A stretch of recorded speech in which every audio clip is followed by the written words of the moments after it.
तपाईँ पनि भन्नुहुन्छ भनेर कमेन्ट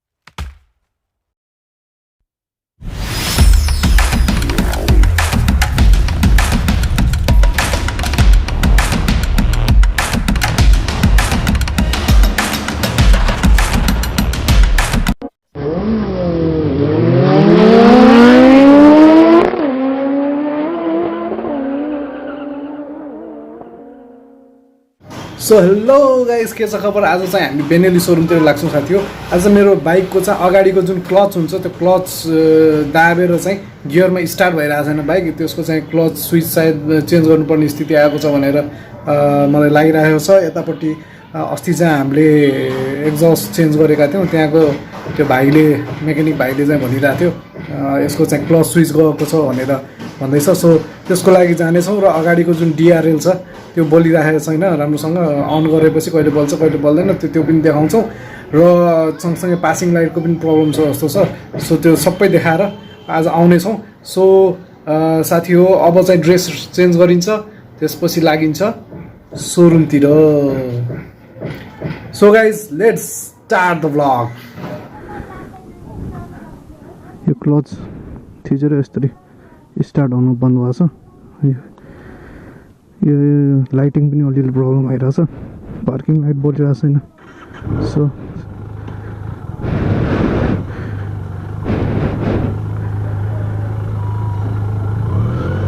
सो त्यो गियरमा क्लच दाबेर स्टार्ट हुनुपर्ने भइरहेको छैन।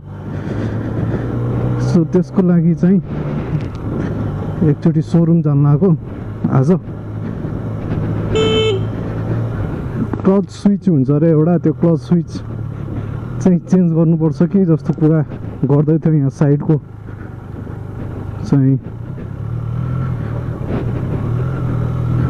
हाम्रो साइडको चाहिँ मेकानिकलाई सोद्धाखेरि घर साइडको ग्यारेजमा सोद्धा अस्ति चाहिँ त्यो एक्जस्ट हालेको ठाउँमा सोद्धा यहाँ चाहिँ गियर यो ठ्याक्कै स्विच जुन हुन्छ त्यो स्विच इन्डिकेटर छैन,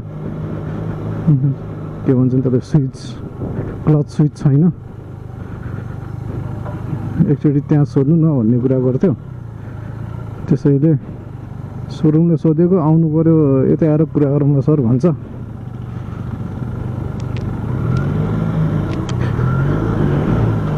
सो त्यसैले अब त्यहाँ जान लागेको सोरुमतिर, हेरौँ कस्तो हुन्छ।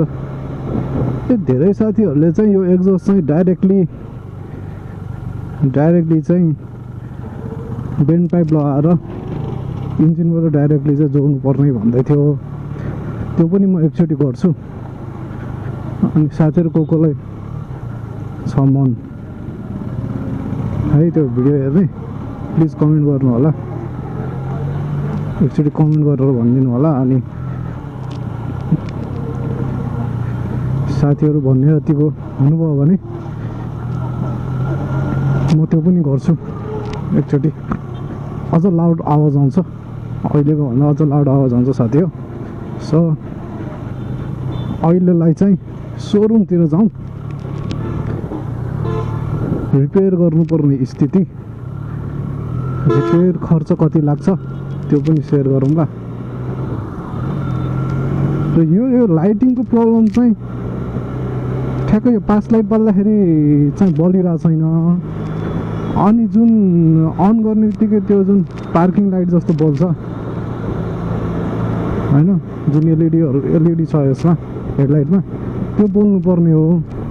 ठ्याक्कै त्यो बोलिदिरहेको छैन क्या, किन हो। पहिला पनि एकचोटि बिचमा समस्या यस्तै आएको थियो। नेपाल सोरुममा चाहिँ मैले भनेपछि एउटा तार कहाँनिर छुट्यो रहेछ, त्यो तारलाई जोइन गरेपछि भइहाल्यो थियो, खास केही पनि भएको थिएन। त्यो तार फुत्केको थियो कताबाट, अनि सायद सर्भिसिङ गर्दाखेरि छुटेको थियो होला जोड्न, त्यसैले त्यति बेला चाहिँ भइहाल्यो। त्यसपछिको चाहिँ भएको छैन क्या साथी हो। त्यसपछि चाहिँ मैले हिजो छोडी अस्ति नै एक दुई दिन भयो चाहिँ यसो हेरेको, क्लचमा स्टार्ट भइरहेको छैन।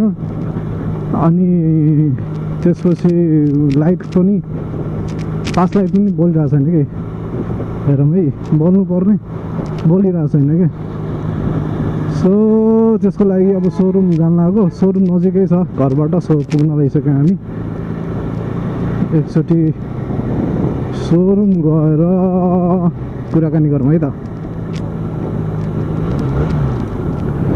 सोरुम त पुग्यो TRK 251 अझै आएको छैन क्या यार यहाँको सोरुममा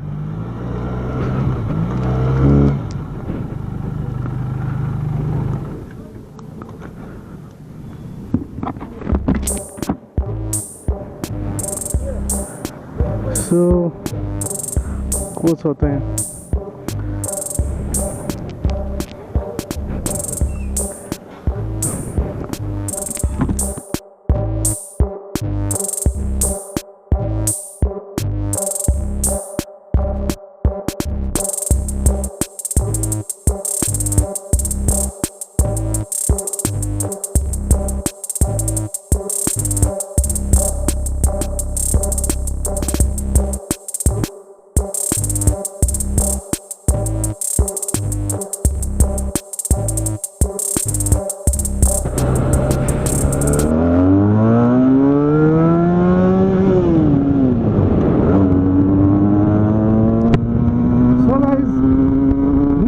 यहाँ बेनेली सोरुमबाट निस्किएको छौँ हामी र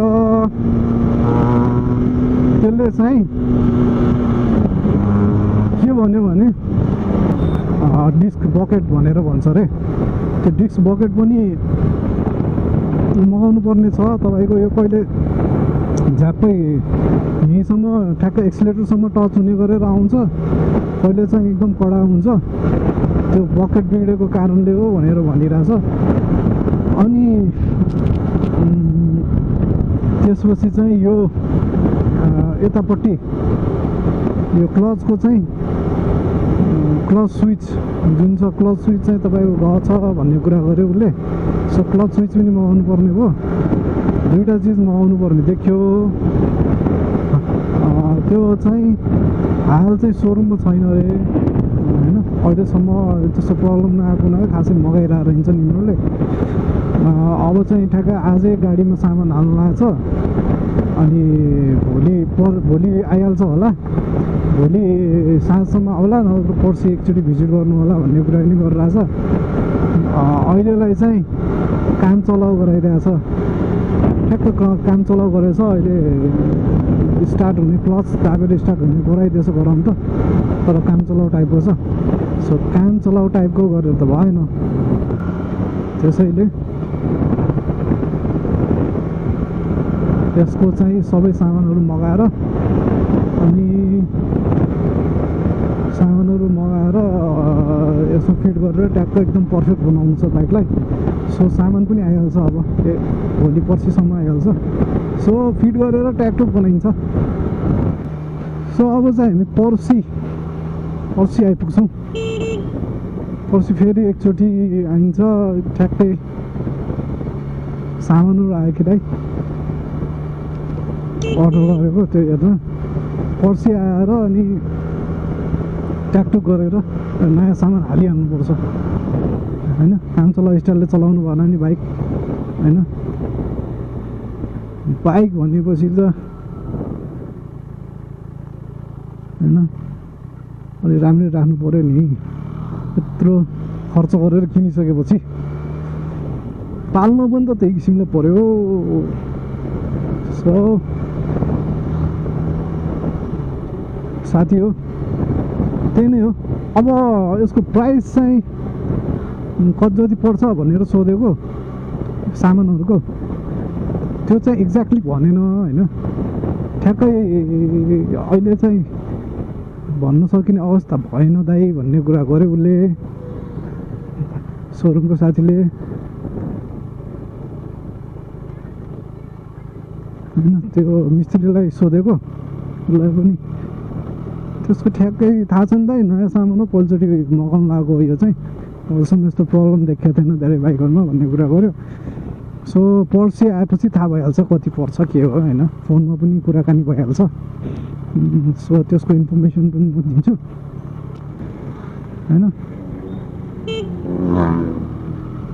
साथी सोरुमको साथी बेनेली लिएर गइरहेछ सो गाइज अब चाहिँ भिडियो क्लोज गर्ने बेला भइसकेको छ सो तपाईँहरूले पक्कै पनि यो भिडियो मन पराउनु भयो होला भनेर चाहिँ आश राखेको छु र ठ्याक्कै कस्तो किसिमको भिडियो चाहिँ चाहिरहेछ तपाईँहरूलाई त्यो पक्कै पनि भन्नुहुन्छ भनेर कमेन्ट थ्रु आश राखेको छु के गर्छ यार so see you in the next blog साथी हो till then this is me Saurabh signing off saying ciao जय नेपाल